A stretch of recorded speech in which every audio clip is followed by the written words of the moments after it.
tuned in to RBLR, the home of Tampa Bay's Reveler Sports. Good morning, or good afternoon, or good evening to everyone listening to RBLR Sports. This is James Knowles coming at you for the RBLR Rowdies show. I am here tonight with our co-host, Carlos. Carlos, we had a pretty good weekend as far as I'm concerned, but you tell me, how are you doing after this one? Oh man, James, how am I doing? I mean, you know the answer to that. I'm doing great. 5-1 over Phoenix. I mean, we're gonna get into all of that in a little bit, but I'm doing ecstatic. Outside of the Rowdies, I mean, the Lightning are into the second round of the playoffs. Love our Tampa Bay teams doing well. I'm having a great weekend. I'm back home. I finished my semester at Georgetown. Looking forward to focusing in on the Rowdies this summer and kicking back for a while. How are you? Yeah, I did not finish a semester necessarily, but I am definitely in some kicking back time. And yeah, I also had a pretty good weekend. You know, the sports things that you mentioned, obviously, those are awesome if you are a resident of the Tampa Bay area. But everything personally, obviously, is going well too. That's not what we're here to talk about, though. We are here to talk about something that you just mentioned: a 5-1 win over Phoenix Rising out in Arizona. We did it in their home stadium. So that's not too bad. I just want to say before we move on that we have to do our predictions here from last week and go over them. Carlos, you predicted a win, but you did not get the right scoreline. I predicted a draw, so I get nothing. You get 1 point off of that. Now, based on what we had going, I believe the score would be 9-8 if you were chucked onto Eureka and Leo's score from before. Do you just want to start at 0 and go up from there? Yeah, let's start at 0. Let me keep track of how I'm doing individually here, and we'll see how I go. Hopefully, I keep up the good tempo here. I mean, good hot take, I guess, prediction against Phoenix, but Yeah. I'll take being right, and let's hopefully carry that into to next week and the weekends onward.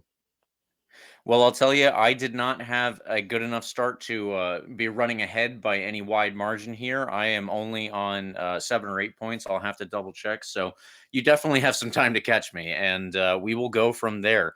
Before we move on, also, I do want to say please follow RBLR Sports on Instagram, Twitter, and Facebook. You can like and subscribe to our podcast on all major platforms, and we are at RBLR Sports. So, now I am going to go through our quick game review, and Carlos, I will turn it over to you for the questions right after that. We always get going with the starting 11 in this section. That was for this past game: CJ Cochran, Jordan Scarlett, Lawrence Weick, Aaron Guillen in the back. In front of them were Dayon Harris, Lewis Hilton, Jan Ekra, and Jake Araman. And in front of them were Leo Fernandes, Steven Dos Santos, and Jake LaCava. Phoenix scored first, which is something we've talked about, but by halftime, the Rowdies were up 3-1, so not too bad afterwards. 2 second half own goals and a red card doomed Phoenix to a 5-1 home defeat. Like I said, this was out in the desert that we went and beat them. We do have to make a note that, we seem to control this game for most of it, but Phoenix did not have a usual starter out there in Aiden Quinn. So that is something that I'm sure a lot of Phoenix fans will bring up rightly or wrongly. And now, Carlos, I will turn it over to you here with the questions and the analysis section. We've got a lot to get through. We have so much to get to, James. What a game. What a game. And, not to start off too negative, but I do want to quickly hop in before we get into, everything that went right. Let's quickly take a look at that first goal that you mentioned. Phoenix scored on this first. Like we've talked about in the past, somewhat of a theme here that we concede first. Takes a little bit for us to get going. In this case, obviously, it worked out. I mean, we scored 5 unanswered. That's unheard of. But we did it.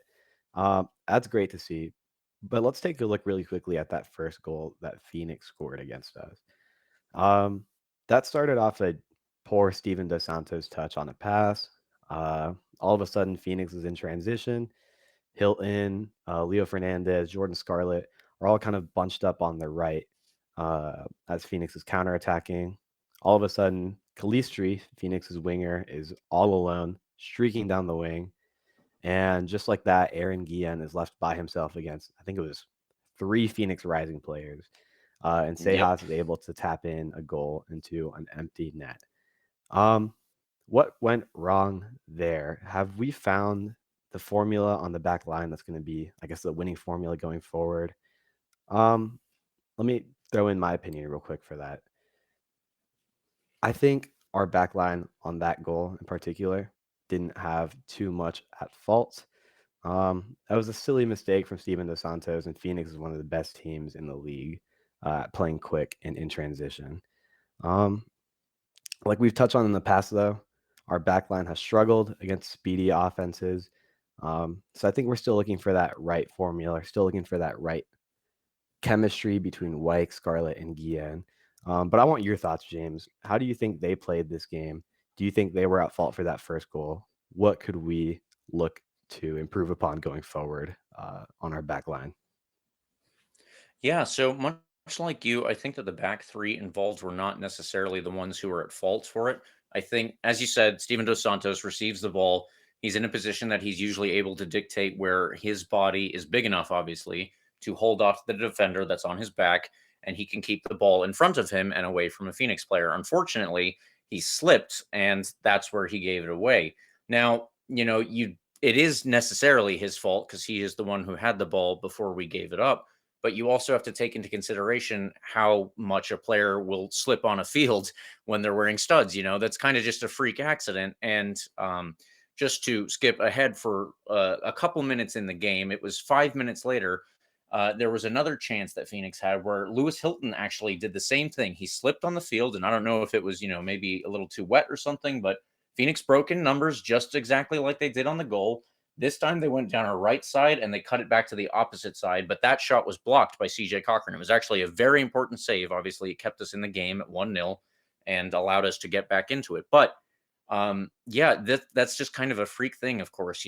What do you do to account for that? Maybe you get some boots with longer studs in the future or something like that. I really am not too sure, but yeah, that's where we give it away. And unfortunately, because of the setup that we had at that moment, Dayon Harris was already up the wing. He was kind of waiting for the ball to come to him. We saw this quite a few times, and we'll get back to that later on when we analyze the player's positioning when we had the ball. But he was already up the wing. So there, all of a sudden, Phoenix has numbers against the Rowdies' defense, and they are able to, as you said, find Joey Calistri in space down the line. When Joey Calistri is there, he has all the time in the world to cut it back to, I think it was Rodriguez, who then cut it back again to Luis Manuel Cejas, who is, somebody who has played at the highest levels of this game. I heard from the commentary that he had actually won a Copa Sudamericana, which is pretty impressive. If anybody knows, that is the competition below the Copa Libertadores, which is the South American Champions League. Obviously, this is a pretty good player, but you can't be left alone like that. I understand, obviously, it's not the defense's fault that he was left alone when you are caught in transition. I think that they are doing the best they can in that scenario when they have so many people running at them. But I would like to see maybe a bit better setup for when we lose the ball to prevent people countering us so quickly. Maybe that would be my only gripe there for the actual back line. Otherwise, I think that they did pretty well during this game. And, the other thing that I would say is something that you said as well. And if you can expand on it, that would be great. But I don't know if these three in particular are our future back three. Yeah, I mean, that's been the question of the season so far. I've always been curious since the start of this year about how Wyke would fill in for the obviously injured Castellanos. That first game against Birmingham, he had to drop back and he filled into that center back position. And he's been playing well, I think. I mean, it's not his natural position, but he seemed to fill in well. I mean, he's not necessarily the biggest guy. Uh, he's not necessarily, the best at like clearing out crosses like Castellanos would be because of his stature and whatnot. But he's done okay. I just don't think that that's going to be the best solution long term. Right now, Wyke is kind of that band-aid holding that back line together temporarily. The guy I think we're going to have to keep an eye on, who I'm surprised hasn't had more minutes because of this situation, is Timmy Mel. I thought Timmy Mel would be a lock to start in the back line as soon as Castellanos was hurt. I thought that game against Birmingham to open the season, Wyke was going in there as a temporary replacement. But as soon as the next game came around, I thought Mel would be starting because he's more naturally a center back. Interestingly enough, he didn't come until the 89th minute, and I think he came out for Scarlet, if I'm not mistaken. So not even Wyke. Wyke finished the game at in the back line. We're just gonna have to see how this works out, I think. I mean, Wyke's done well, but I don't think it's gonna hold together against some of the top talent, like the Louisville and the Pittsburgh, who we're gonna have to play next this upcoming Saturday. It held well against one of the best teams in the league, though, yesterday against Phoenix. So, I mean, you can't really argue too much with the result last night. You might say it's a fluke. I mean, 5-1 doesn't really happen against Phoenix too often. But the defense held up, and they played a really great game, in my opinion. So I'm not going to argue too much with that because Wyke did have a great game. I'm just not sure it's going to be sustainable for the future. But Yeah. enough of that. I mean, I think the defensive question is just going to have to be, something that we see over a period of, 1 month or 2 months. It's just, I think it heavily depends on how Castellanos is doing. I don't think we know anything about his injury, the nature of his injury, recovery time, if he's even expected to come back at all. I don't think I've heard anything. James, have you heard anything at all? Yeah, not at this point. I have not. Yeah, so I guess it's something to keep an eye on. But I do want to transition away from the defense, and we scored 5 goals, man. I mean, I don't want to talk too much about like the one goal we let up. Exactly. I do pride myself as being a little bit of a critique person and commenting on our one goal and what we did wrong, whatever. But throwing all that away, we scored 5 goals, and that came from just a variety of players, variety of midfield guys, a lot of the attacking guys. Everybody just seemed to do their part well. One of the guys we want to mention here is Leo Fernandes. He's been playing more up positionally than he usually would. Last season, he played more where like Armin has been playing recently. Now he's playing more like an attacking wing, and that's really interesting. That's not really his natural position, but he's been doing it really well. I mean, he picked up an assist yesterday. He would have had a goal if the Sebastian Dalgard pass made it through and didn't end up being an own goal. Right. So he had a great game. He created a lot of chances. How did you think he played, and what do you think he did right yesterday? Because I'm looking at him, and we're going to get into our men of the match later. So stay tuned for that. But he played a fantastic game. What do you think he did right yesterday? Yeah, Leo Fernandes was one of the most important players out there, or at least as far as I'm concerned. He was, what we really got to talk about with his game yesterday was where he played. Because as you said, we are most used to seeing Leo Fernandes line up as the left wing back in a setup with 3 at the back and 2 wing backs, and obviously the midfield is in front of them. He's very good at that role. Jake Araman is also very good at that role. So when this is something I mentioned last week when we did our State of the Rowdies address, but I said that, I thought coming into the season that Jake Araman coming into the team would allow Leo Fernandes to move up top a lot more frequently. Now, we didn't see that to start the season, but it has kind of morphed into that as the games have gone by. And I don't want to say that that's what I predicted because I still have got this part wrong. Leo Fernandes actually was not playing as the left winger that I thought he would, but he was playing more as he started on the right wing, but we should say that's kind of like, it's an old, maybe like 1920s, 1930s soccer term. He was like an inside right. And he was playing in this role where he was the playmaker, actually. He and Jake LaCava were the 2 guys who were creating the most by themselves, whereas, most of the rest of the team obviously would have been passing it to different places to create space for them. And that's kind of how it went. Leo Fernandes, I thought, was stepping back from, the wing and stepping more into the midfield to cover on defense if we lost the ball. while we were in transition and Phoenix were in transition and they were moving towards attacking us. But I think that that was more secondary to the role that Leo Fernandes was playing because he was just so good in this spot where he could actually be, almost a number 10 at times. He was the creator and he was the guy who would beat one or two guys or find somebody in space. And yeah, I thought that he was brilliant. He only had one assist that was on the score sheet, as you said.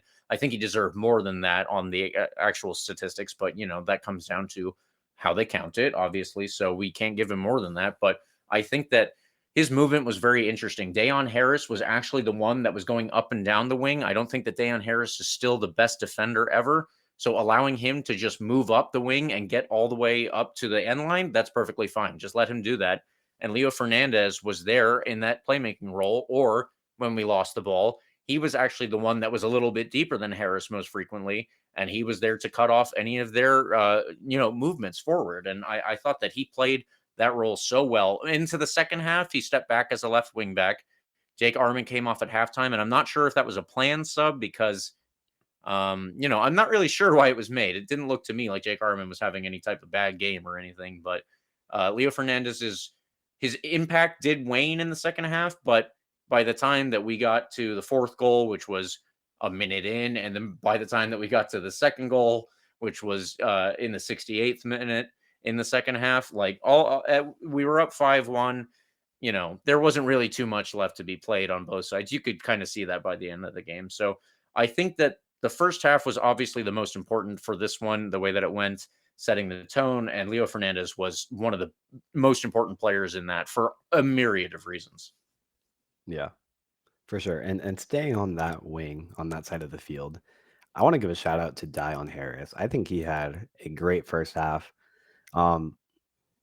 With the exception of the goal we conceded, again, I'm not going to put the blame too much on him because, in the context of that play, Steven Dos Santos should have probably held onto that ball. I mean, he slipped for whatever reason, and Dayon Harris was already streaking upfield trying to get a counterattack going. Which So is he probably wasn't what he was told to do, to be in that position.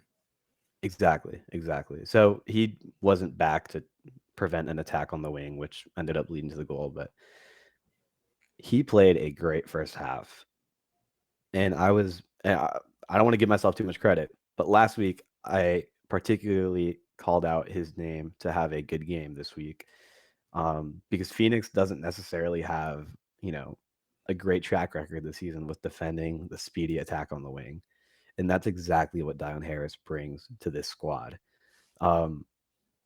His go-ahead goal was honestly one of my favorite plays of the game. Oh, Like, yeah. I know that first goal was beautiful, but that second goal, that space recognition, just that like high IQ from Dayon Harris to see the space ahead of him and see the play like developing.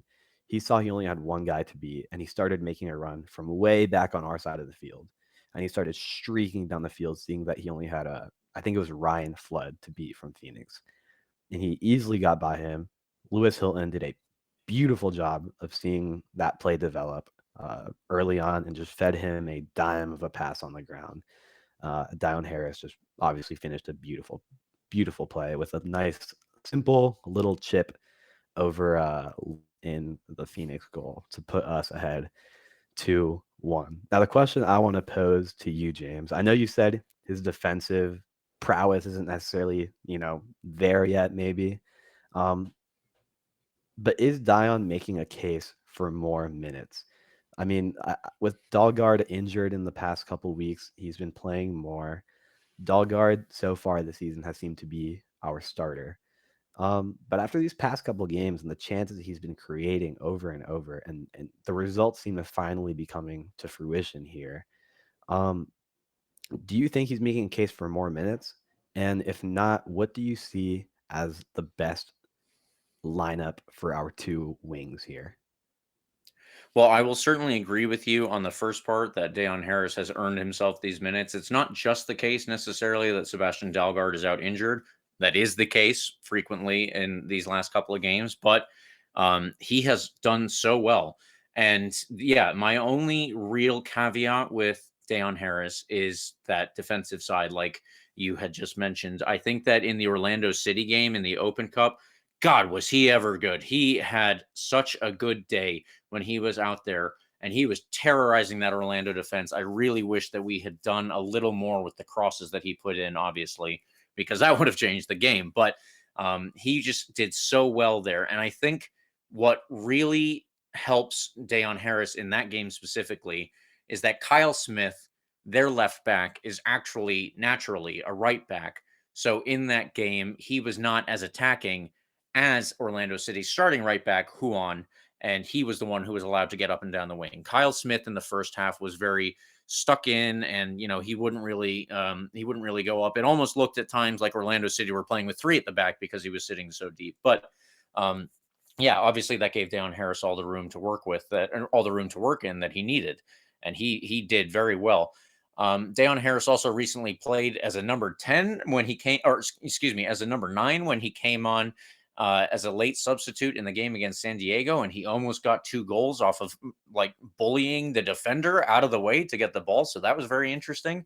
But this game, I think that Dayon Harris did very well for the time that he was on, not because Phoenix aren't capable of going down their left wing. They obviously did go down their left wing, our right side, to get the goal, and then they went the other way, like I said, in that chance that was saved immediately afterwards. But Phoenix are very good in transition, something you mentioned, and we do have to have somebody defensively there. What really helped in this game, in my opinion, is that we held the possession for a significant portion of the first half and did not give them the space to actually create those chances down the wing behind Dayon Harris. And like I said, Leo Fernandez's positioning allowed him to kind of cover that space. If they did get the ball, then they really didn't have a lot of room to work with immediately and break in transition like they would like to do. So Dayon Harris certainly gets a lot of praise from me. I would only look back at his defensive side, and this depends for me on what team we're playing. If we're playing somebody like, let's say, again, another one like Orlando City in the Open Cup, somebody who they don't have the most attacking left fullback or left wing back, whatever it is, then Dayon Harris should probably get a lot of minutes in that game. If they have somebody, if they focus more on their left side than their right side, let's say they have somebody of the quality of Leo Fernandez or Jake Arman on their left side, then maybe we need to look a different way and have Sebastian Dalgard step in. I think Sebastian Dalgard is really good, obviously, because he can go on both sides too. And for the left side, I just don't know exactly where I see Leo Fernandez as being best at the moment. That's a good problem to have. He can be this incredible new inside right role that we just saw and allow Dayon Harris to get up the wing like he always wants to do anyway, and to great effect again. Or he can be probably our best left wing back if Jake Arman is not up to it for whatever reason, and they want to put somebody who knows this club inside and out like Leo Fernandez does back at that spot. I really don't know exactly who I see as best there. It is such a tough question to figure it out. It really is. But like you said, that's a great problem to have. I mean, the talent we have on this team is impressive. And I think it really was only a matter of time until it started to click. And I'm not going to get ahead of myself yet and say that this is the game where we clicked and the rest of the season is going to go swimmingly. We're going to go on like a 20-game win streak. Like, it's still just one game. But it was a great game for things to finally start to click and get that chemistry going. And it was just a fantastic game to watch. So, like you said, this is a great problem to have. We'll see how Neil wants to line up the boys on the wing going forward. Yeah, a great problem to have. So, anyway, moving on. The score was 5-1. Obviously, by all standards, a blowout. But the question I want to ask, I guess, now is, do you think that that score was indicative of how the game really went? Because the second half, I mean, we were pretty slow. If you were my dad who was talking in my ear the whole game, he was saying, just keep scoring. Just why don't you keep going up and scoring more goals? They only have 10 men, and there's a red card. it seemed like Phoenix kind of started to get into their rhythm in the second half. They played a good game for a good half for about 20 minutes. They were kind of really holding us in our own end and putting pressure on, putting pressure on. It felt like the game wasn't over necessarily. And then they got the red card, and then we scored. I mean, it was just a whole you know, downhill series of events for Phoenix after that. But I'm not totally sure that 5-1 is really indicative of how the game went. We played a great game, but I think there were still some slow moments for us that we can improve upon. Do you think the game was or the score was indicative of how the game flow really went? So I think for the first half, for sure, it was a good it was a good scoreline for what actually happened. I think that Phoenix deserved at least one goal out of the two chances that they created in the 15th and the 20th minutes. If not two, obviously CJ Cochran comes up big, like I said there. But then we start to see Tampa Bay impose themselves on Phoenix, and not just in holding possession like they had been for most of the game up until that point. Now, I think that we were really good at keeping Phoenix at bay because we had the ball so often. They just didn't have, the opportunity to create those chances. Obviously, then they get us in transition, something that we know Phoenix are very good at, and they were waiting to do that a couple of different times over the course of the game. But if we can limit that, and then if we can properly position ourselves when we do actually give up the ball, because we will at some point, then that is how we make sure that we keep them from scoring more goals. And then eventually, if we can also take our possession and turn it into things, that's what's best. The goals that we scored in the first half were some of the nicest goals that I've seen from the Rowdies in a while. If anyone has not seen them, please do go watch the highlights. It's actually very nice to see. The first goal, there was a long cross from Harris, which was punched out by Ben Lunt.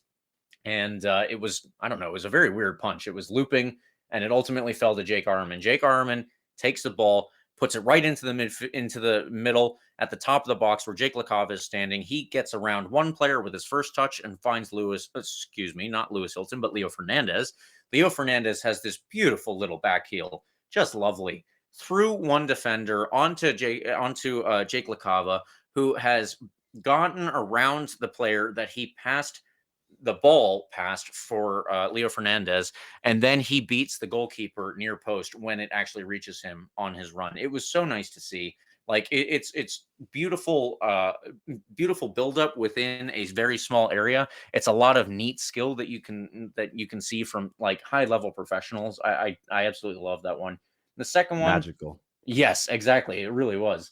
The second one in the 36th minute, the Rowdies win a long ball from the keeper, and it falls to Jan Ekra. Jan Ekra finds Jake LaCava, who is waiting on their central defender, and he drops the ball off to Lewis Hilton. Lewis Hilton is in acres of space. He looks up like he always does. He's trying to find the rest of the space on the field, and Dayon Harris is streaking into that. As you said, he has this lovely little chip when he gets on the end of Lewis Hilton's ball. That was another absolutely beautiful goal. It was like great build up. It was a great finish. It was wonderful from start to finish on our play. And then in stoppage time for the first half, Araman actually wins a pass off of Joey Calistri, who is streaking at us, and that is us preventing Phoenix from creating another chance. So, that's kind of a double whammy in that sense. He sprints forward with Jake LaCava, who is the one that was right there to pick up the ball. The two of them are going forward on their own. Jake LaCava passes it back to Jake Arman, who's running into the top of the box, and he finds the far post and slots it home. So, yeah, those are all like very good goals for the Rowdies to score. It's one off of transition when you just won the ball. It's one off of, reacting well to a weird punch that came off of a Dayon Harris cross, which is obviously good Rowdies buildup. And then that second one is good buildup, like I said, from start to finish. So I think that is all very indicative of how the Rowdies actually deserved to go out of the first half. You get into the second half, and by that point, it's 3-1 up. You go into the very first minute of that second half. It was, I think, 46 minutes and 5 seconds had passed when Sebastian Guenzati had taken the ball off of a midfielder, and then he finds Steven Dos Santos, who's running into space. Steven Dos Santos cut it back, and Honestly, my notes are, what the F are you doing, Sievert Haugley? Because I don't know what he intended when he actually put the ball into his own net. It seemed like somebody who had lead for legs out there, but regardless, it ended up in their net, and suddenly it's 4-1 and the half has just started. I can imagine that really taking the wind out of Phoenix's sails. And at that point, the game really didn't seem like it had a ton in it. Afterwards, there are moments here and there. I think that when the Rowdies scored again in the 68th, another own goal, as we mentioned, and then shortly after that, Phoenix are down to 10 men because Joe Farrell has a ridiculous challenge. There were some chances. There was definitely some back and forth, but the thing I will say about all of those chances that happened in the last 10, 15 minutes, let's say, they were by and large from both teams terrible shots. You get players into very good positions and then they just shoot it way over the bar, way wide, whatever it is. That's kind of indicative of a team that is going through the motions, and then, they're not really expecting anything to come out of it. So you might as well just take a hit, see where it goes. Oh, it went wide. Well, that was too bad. We're already down 5-1. Who gives a hoot? That's kind of the way that I felt for the second half. In the end, ultimately, I think that it's a deserved result for the Rowdies. I think that 5-1 might be a little bit flattering, though, Carlos. I can agree with that. Like you said, there were like moments during the game that don't necessarily show up in the highlights and the recaps and whatnot because it was already 4-1. Because Phoenix was down a man, or like the game was by all standards like out of reach for Rising.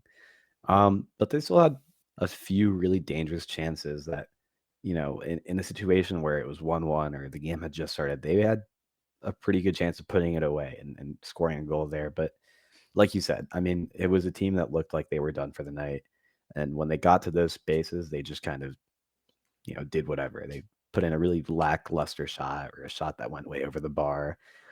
Sent one of the fans in the stands home with a souvenir. And like it would go literally everywhere but the net in the second half for them. So, I mean, we gave them a lot of chances in the second half that were a little, I wouldn't even say worrying at times just because of the scoreline, but we're a little like, whoa, like what's going on? Like the game's going like perfectly, and then we give up these like silly little chances to them so they can maybe try and claw their way back.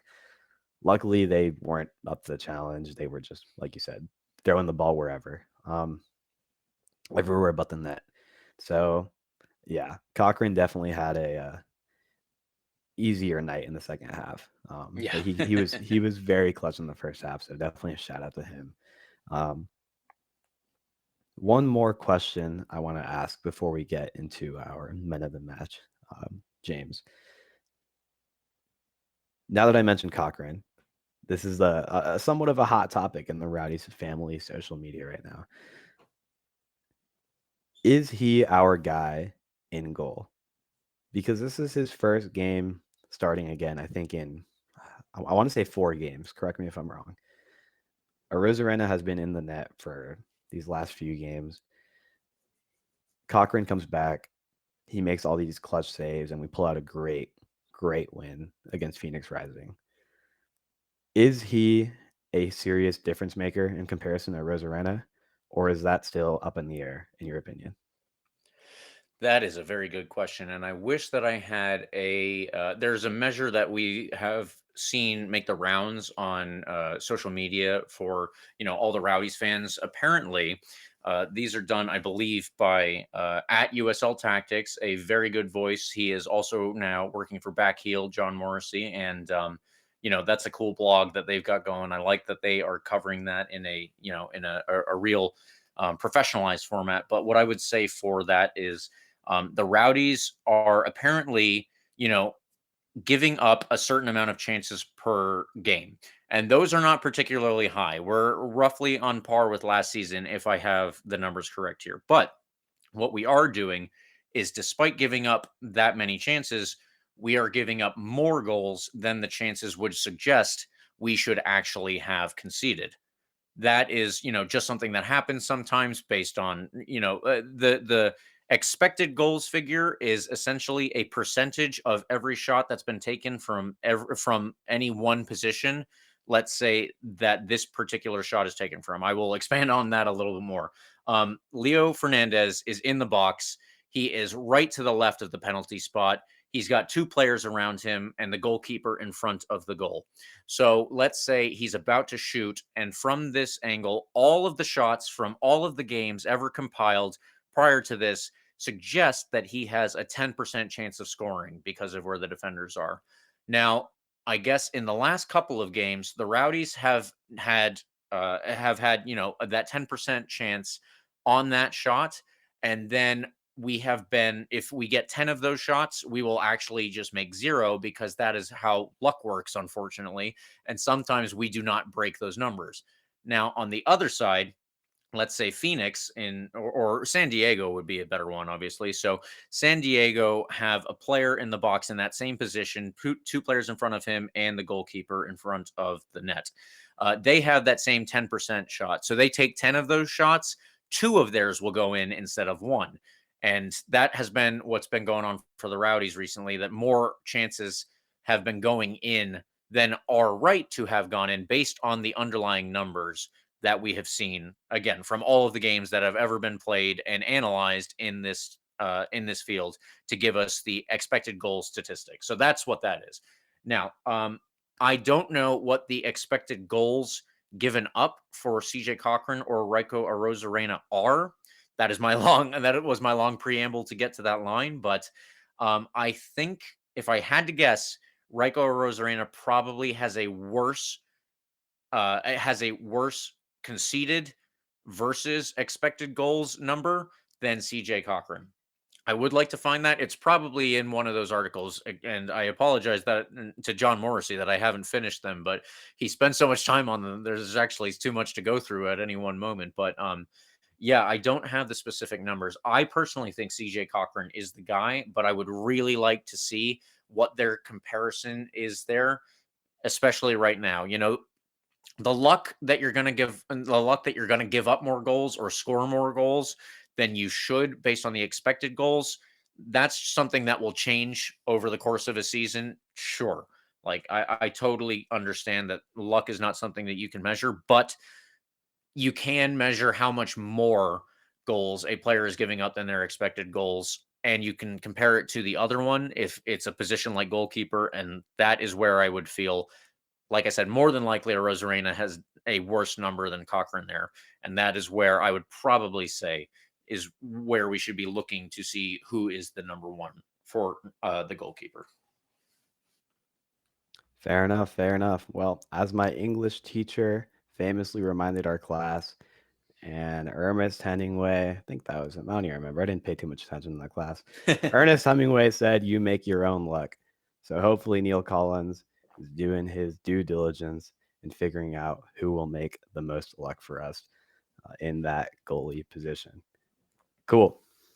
So jumping ahead, James, I want to hear your man of the match because I personally have had the hardest time in the world deciding who had the best game yesterday. So many of our guys had just fantastic games. Give me your thoughts first. Yeah, I also had a similarly difficult time. In the end, I went with the guy who had what I thought was the most influential first half for all of the reasons that I just stated about the difference between the first half and the second half. That's why, despite Lewis Hilton having a very good game and me wanting to give it to him, I did ultimately end up giving it to Leo Fernandes. I thought that his play in this new role, it shouldn't really be a new role. I'm sure it's something he has done before, but it's not something we've seen recently. And he stepped into it, and God, did he do well. He blew Phoenix out of the water with that performance. So he was my man of the match, and he stepped back. I believe, honestly, now that he probably moved to left wing back because Dayon Harris had to go out at halftime, and they had Sebastian Dalgard come in. So you have to kind of change the lineup a little bit to account for that. Sebastian Guenzati then moves into that role where Leo Fernandes was. And so they took Jake Arman off and they left Leo Fernandes at the left wing back. That's kind of what I think happened. Not entirely sure. But yeah, he was my man of the match for all those reasons. Yeah, I agree with you, honestly. And for the sake of throwing in a different name and countering what you said, I'm going to throw out Lewis Hilton as my man of the match. I think he had, I mean, like I said, everybody just had a great game. But Lewis Hilton in particular stood out to me with the chances he created, the vision he always seems to just put on display so beautifully. The intensity he plays with, it seems like it's always there. And he's one of those guys that we never really have to worry about waiting until we score or get conceded on first before he turns it on. I feel like he's always dialed in to 100%, and he's just always seeing the field. And yesterday against Phoenix Rising, he did just that. I mean, what a game from him.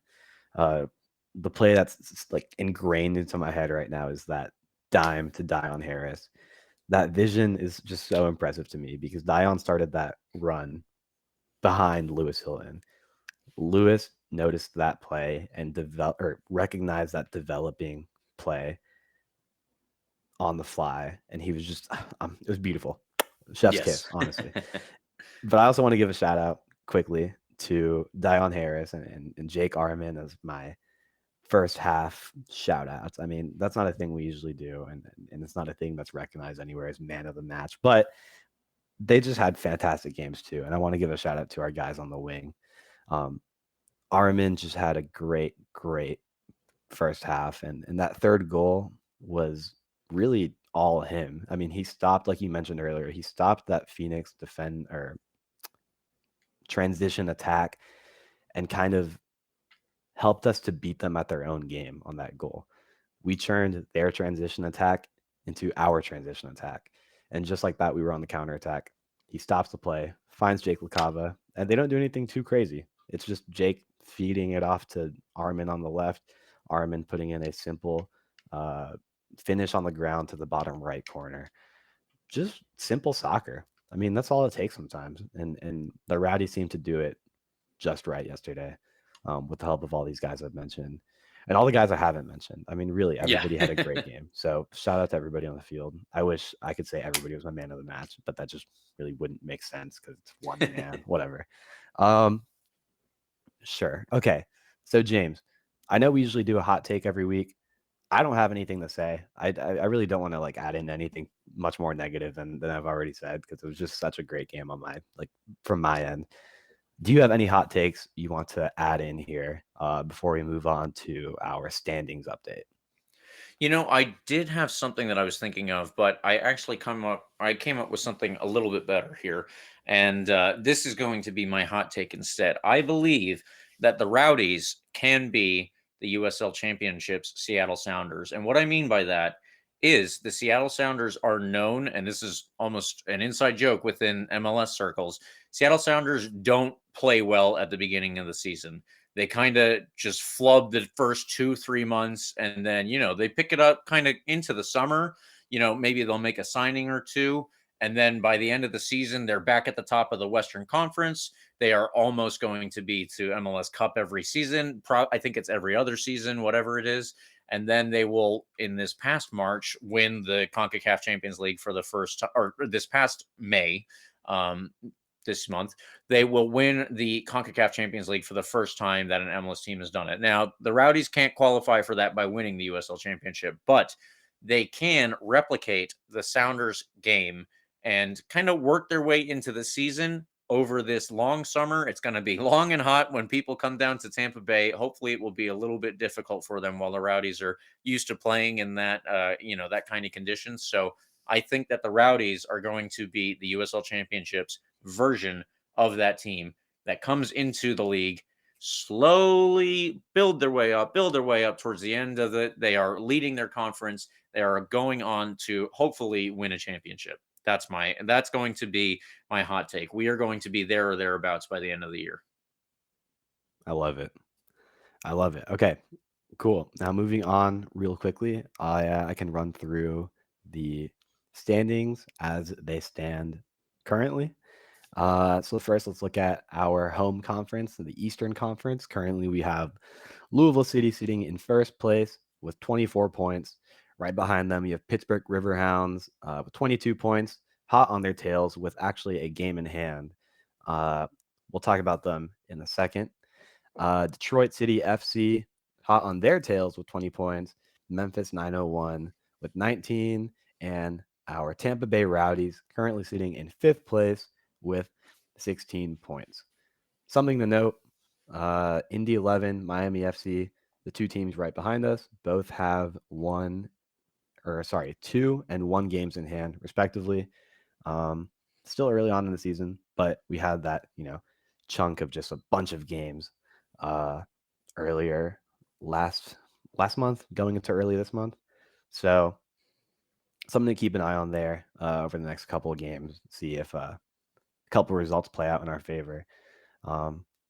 Yes. So now going on over to the West. The West goes Colorado Springs in first, San Antonio right behind them in second place, San Diego in third, Phoenix in fourth place, and Sacramento Republic in fifth. Colorado Springs and San Antonio are currently level on 24 points after the Switchbacks have had an unfortunate COVID outbreak. Just when you think we're past all of that, somehow it creeps back into our lives in the USL and we get a slap of reality again. Hopefully, that's not too much of a problem going on in the near future, going on with the rest of the season. But yes, let's put the standings behind us and go on real quickly into our Pittsburgh Riverhounds preview. James, do you want to take that away? Absolutely. So this Saturday night, the Rowdies host title rivals Pittsburgh Riverhounds at home at 7:30. Want to take this opportunity to say, if you can be there, you got to be there. This is going to be a big game against a really on-form team. So Pittsburgh, like many teams, obviously they have had a great recent home record, and they're less so away from home, but it's obviously still a very formidable club. They have played in multiple attacking formations, so we should see them able to line up in a 3-5-2 that they have been favoring, but also in different formations that allow them to, go against different teams in certain ways and cause different problems. All of that kind of stuff that you have to take into consideration. They are known for being defensively stout, and they have improved all of their defensive core. They currently got several players who graduated from college last year and moved on from, very good NCAA teams, were not picked up by an MLS club, let's say, and then here they are in the Pittsburgh Riverhounds. That includes Arturo Ordonez, a Spanish player, more than likely did not sign with an MLS club because he takes up an international spot, and those are limited in MLS. So he comes down to Pittsburgh Riverhounds and he shows maybe what those teams are missing out on. Nathan Dos Santos is a Canadian defender, and he has come in and done kind of the same thing. And one other player that I wanted to mention along those lines was Mark Ibarra. He is a University of Michigan midfielder who, again, he is an American. He would not take up an international spot, but I guess he was not good enough for whichever roster he got drafted to the team for. And, fair enough. He comes to the Pittsburgh Riverhounds and he's done very, very well for them since then. He's definitely a good player, and I could imagine seeing him in MLS at some point in the future. Right now, though, he is one of our rivals. They also this year, it should be noted, have a very strong attacking setup. They have the highest scoring player in USL Championship history, Jamaican Dane Kelly. He's a very good player and someone that we will have to keep like every eye on the field on, I would say. Russell Cicerone was a very high scoring player for Pittsburgh last year, and he has kept that up right into this campaign. He's doing very well. And Albert Dequa is another player that we are going to have to keep an eye out on up top. Danny Griffin is one of their most important midfielders. These are all guys that you're probably going to see at some point over the course of this game on Saturday, but it's good to know, which players are going to be doing what. Danny Griffin is he's more of a creative midfielder at times, and he can also be there to destroy things. He can do both for sure. But yeah, it's going to be a tough team. Their coach is obviously a USL legend and has picked some very good players along the way. I think that this roster that he's got going for him is one of the best that he's had in a very long time. Bob Lilly is going to be looking at this game thinking that he can get a result out of it. But while I do keep saying that this is going to be a tough opponent, there's no getting around that. I do think that if the Rowdies have turned the corner, that Carlos, you mentioned we might have done so, we should still expect a good result when playing this team at home. Going to Pittsburgh, that is one thing. Obviously, it's very difficult to go away from home and get the same result that you get at home. I get that. But if the Rowdies are back to their best, as it were, and we can, put that in quotations for the time being, because we have to see how it plays out, I do think that we can beat this team, and I think that we should. I totally agree. Totally agree. I mean, the fact that we're playing Pittsburgh at home does make it a huge. It's a big factor because for some reason there's got to be some sort of curse over there in Pittsburgh. Whenever we play over there, we just seem to shut down, and we can't ever get like a result over there. I think we got a tie last year, and I think that was like I remember being just like totally like hype. I was like, oh my gosh, we tied at Pittsburgh. I don't know what it was, but it felt awesome. But playing them at home, they're a great team, like you said. They have great players, great attackers, defensively stout. But I think we should be able to pull off a win, and we'll get into our predictions in just a second. But I really, really like our odds in this game. It seems like we're starting to get into our form. We're getting good. We're clicking, like we keep saying. So I really like our odds, and yeah, I'm excited for this game. I wish I could be there. I'll be watching from Ecuador. We'll be going back to Ecuador, where my family's from, for the first time since COVID.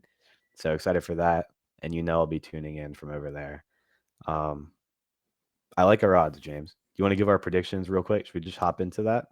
We might as well. We might as well. I am going to go first. Is that what you would like here, Carlos? I will give it to you if you would like to go first. Let's go. Let's go. Yeah, give me your prediction first, and then I'll hop in right after you.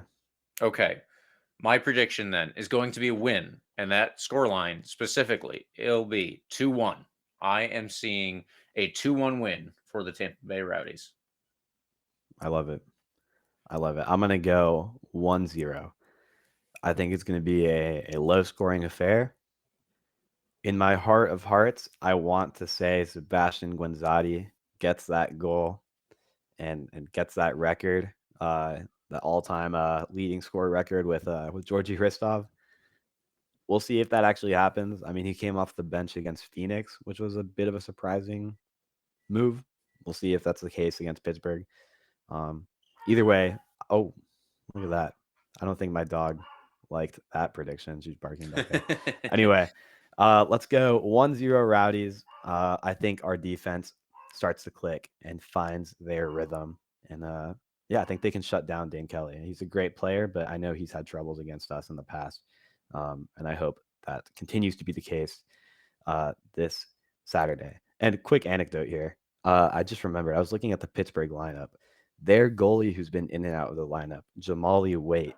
I actually saw him play earlier this year against Georgetown Soccer. He was playing for UConn, and I remember we were right behind him heckling the whole game. And he had a great game. Yeah, he had a fantastic game. He was a great sport. He actually took a picture with us after. That's awesome. And he was just a fantastic guy. So it's great to see him in the professional ranks, getting some minutes over there at Pittsburgh.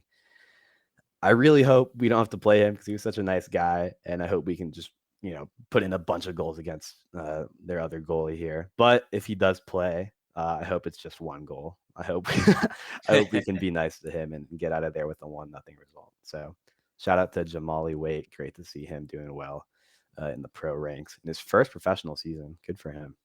Yeah, that's awesome. I am one of probably very few people who watches college soccer on TV. You are actually going to games, so that makes it a little more normal. But I am one of those weirdos who will even put those games on. And yeah, I do love seeing players.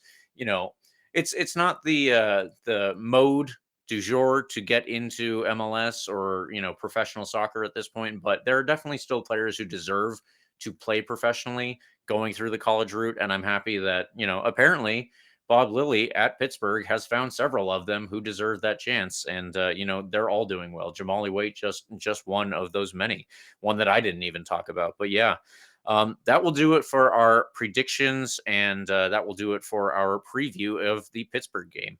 I want to move now into our One More Thing segment and start by saying liking and subscribing is, of course, free to our show. But if you think you might need some new threads coming up this year, you can always support this podcast by heading over to shop.rblrsports.com and checking out all of the designs that we have going on there.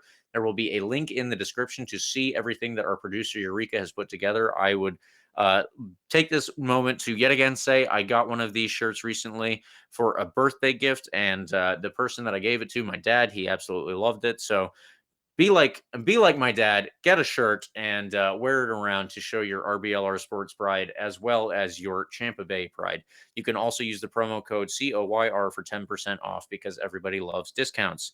I want to also hype up the RBLR sports train and say we are covering the Lightning, who just won in dramatic fashion in Toronto to move on to the next round.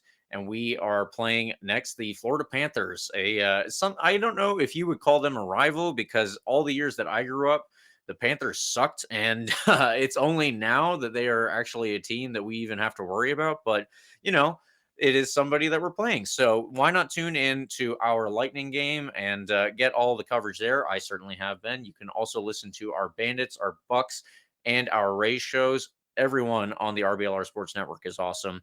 And the last thing that I will say is you got to tune up this week for the Rowdies at Al Lang Stadium. This is going to be an important game. We just had a 5-1 win. You want to keep this train going. You want to make sure that the boys have everyone at their back cheering for them, just like we had in prior games where they went on and used that crowd energy and won. So let's beat this rival team who are going to be pushing us all season long to stay at the top of the Eastern Conference. We got to beat them, and they will need your help. So please get there.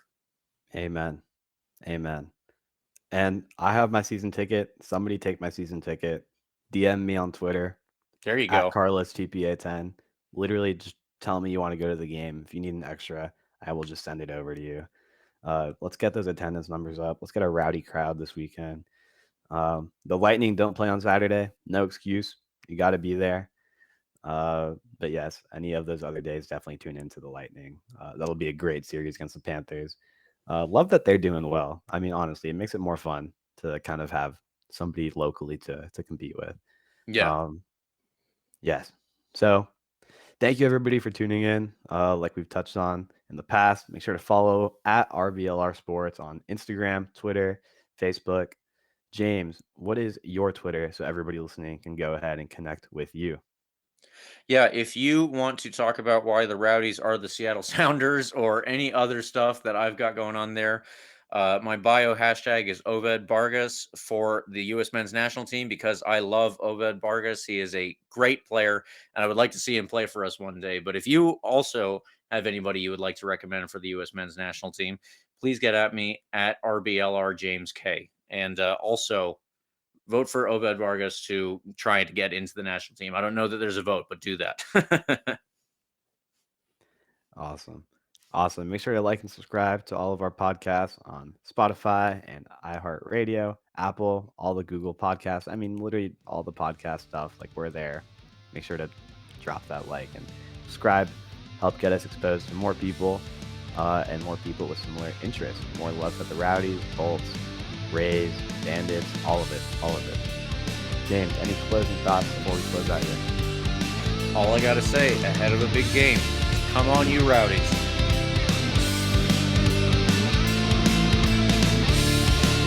Thank you for tuning into this presentation by RBLR Sports. On your way out of the stadium, please remember to like and subscribe.